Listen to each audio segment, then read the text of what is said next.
नमस्कार जी सब भाइयों को। मैं आपका भाई नरेश दलाल। दोस्तों, आज का ये वीडियो का कंटेंट हमने रखा है how to handle the teenagers. यौन अवस्था में बच्चों की देखरेख कैसे करें, कैसे संभालें उनको।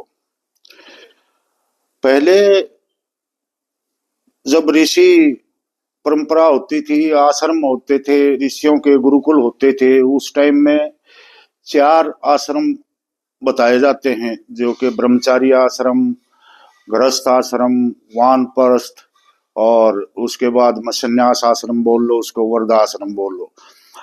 तो ये 25-25 साल के होते थे। पहले 25 साल में जब बच्चा 5-6 साल का हो जाता था उसको गुरुकुल में छोड़ दिया जाता था।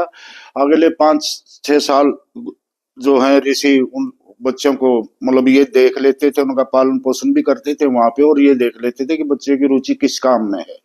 तो जैसा भी बच्चा होता था उसको वैसी शिक्षा देना शुरू करते थे। जब तक बच्चा 25 साल का होता था वो ब्रह्मचार्य का पालन करते हुए अपनी शिक्षा दीक्षा ग्रहण करता था। उसके बाद में वो गृहस्थाश्रम में प्रवेश करता था। गृहस्थाश्रम में जाने के बाद में अपने वंश बेल आगे बढ़ाता था, अपने परिवार की देखभाल करता था, और जो भी सामाजिक कर्तव्य उसके ऊपर होते थे उनका निर्वहन करता था। उसके बाद में वानप्रस्थ अवस्था आती थी। वानप्रस्थ अवस्था में क्या है, माता पिता जो है अपने बच्चों को सामाजिक आर्थिक जिम्मेदारियां सौंप कर और वो प्रभु भजन की तरफ और ध्यान लगाते थे, और जो है ना थोड़े बहुत बच्चों का हाथ भी बटाते थे काम धंधे में, और मतलब लेकिन लेना देना जो भी है जिम्मेवारियां बच्चों को सौंप देते थे। उसके बाद में जब संन्यास आश्रम आता है आपका 75 से 100 साल की उम्र में, 100 साल की उम्र काउंट की जाती थी उस जमाने में। उसमें टोटली जो है ना आदमी सब घर गृहस्थी को त्याग कर वो वनों में चले जाते थे, वहां तपस्या करते थे और अपने मोक्ष का रास्ता प्राप्त करने की कोशिश करते थे। तो ये आश्रम होते थे पहले चार। आजकल के इस मॉडर्न युग में क्या हुआ है, इसमें अवस्थाएं बढ़ाई गई हैं। जैसे शैशवावस्था, इस अवस्था में बोलते हैं बच्चे की उम्र मानी जाती है, कोई 2 साल बोल देता है, कोई बोल देता है 5 से 6 साल तक की उम्र का बच्चा शैशव होता है। शिशु जिसको बोलते हैं। उसके बाद आती है बाल अवस्था। बाल अवस्था होती है 8 से 10 साल तक का बच्चा जब होता है उसको उस अवस्था को बोलते हैं बाल अवस्था। उसके बाद में शुरू होती है आपकी यौनावस्था, कह लो उसको किशोरावस्था भी बोल देते हैं कुछ लोग यौनावस्था बोलते हैं। ये होती है सबसे crucial stage of the life. इसमें देखो, आप सब भी इस स्टेज से गुजरे हुए हो, हम भी गुजरे हुए हैं, हर एक आदमी को पता है ये प्रकृति की देन है। ये इसमें किसी का कोई बस नहीं चलता है। तो ये स्टेज ऐसी होती है जब बच्चा, और इसी को टीनेजर भी बोल देते हैं। एक एवरेज ले ली गई है 13 to 19, क्योंकि 13 मतलब TWN जिस गिनती के पीछे आता है, 13 to 19 करके इसको आजकल काउंट किया जाता है। तो इस एज में बच्चे में काफी सारे चेंजेस आते हैं।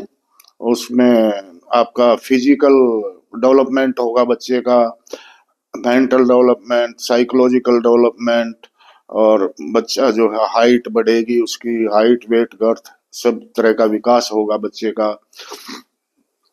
काफी सारी चेंजेस भी आएंगे उसमें। बहुत सारे हार्मोन्स, बॉडी हार्मोन्स भी चेंज चेंज होते हैं। सेक्सुअल हार्मोन्स भी चेंज होते हैं बच्चे की। और इसमें जो है ना ये एक नियम है प्रकृति का, जो है मतलब अगर सिम्टम्स आप पूछो कि कैसे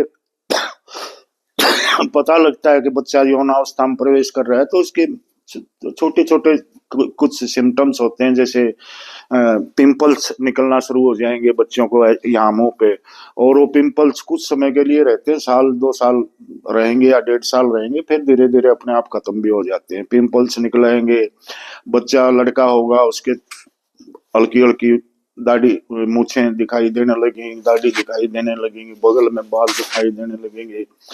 और लड़की होगी उसकी आवाज थोड़ी सी पतली और नन्ही होनी शुरू हो जाएगी। लड़का के केस में जो है ना लड़के की आवाज भारी होनी शुरू हो जाएगी। तो ये तो उसके मतलब ये सिम्टम्स होते हैं कि हाँ बच्चा अब जो है ना जवान होना शुरू हो गया है। और इस एज में जो है ना, ये चीजें छिपने वाली नहीं है। थोड़ा अपोजिट सेक्स की तरफ भी बच्चे का खिंचाव होता है, लड़का लड़की के अंदर जो भी है। ये इस अवस्था से आप सब गुजर चुके हैं, हम भी गुजर चुके हैं, सबको पता है। तो ये सब को देखते हुए माता पिता के लिए जरूरी हो जाता है कि इस उम्र में 13 to 19 ईयर्स की उम्र में अपने बच्चों पे विशेष ध्यान दिया जाए, क्योंकि आजकल देखा गया है कि हस्बैंड वाइफ दोनों मैक्सिमम वर्किंग होते हैं और उनके पास इतना समय नहीं होता, लेकिन इस एज में आपको उनको समय देना पड़ेगा। आप बाकी अपनी दोस्ती वोस्ती उसको भूल जाओ, अपने दोस्तों में बैठना छोड़ दो, महिलाएं हैं वो अपनी सहेलियों में बैठना छोड़ दो, ज्यादा वक्त अपने बच्चों को दो। उनके साथ एकदम खुलेपन से व्यवहार कीजिए, एज ए फ्रेंड ट्रीट कीजिए उनको, दोस्ताना व्यवहार रखिए उनके साथ, ताकि आपके बच्चे इतना खुलापन आ जाना चाहिए कि आपका बच्चा कोई भी बात आपसे छुपाए ना, आपसे सारी बातें शेयर कर सके और आप उसके साथ अपनी सारी सारी बातें शेयर कर सके। तो उससे क्या होगा ना, बच्चा खुलकर आपसे बातें करेगा तो इधर उधर भटकेगा नहीं, और आपको उसको अगर आपको ऐसा लगेगा कि ये गलत कर रहा है तो सही दिशा भी आप उसको दे सकते हैं। क्योंकि ये देखो बट नेचुरल होता है, इस एज में आकर के बच्चा मतलब नए नए फ्रेंड्स बनाएगा और नए नए शौक भी उसको मतलब पालेगा वो। जैसे बाइक चलाते हैं बच्चे, बाइक मांगेगा आपसे, स्कूटी मांगेगा आपसे, और फिर बिना ज्यादा स्पीड में चलाना, ये करना वो करना, ये बट नेचुरल होता है बच्चों में।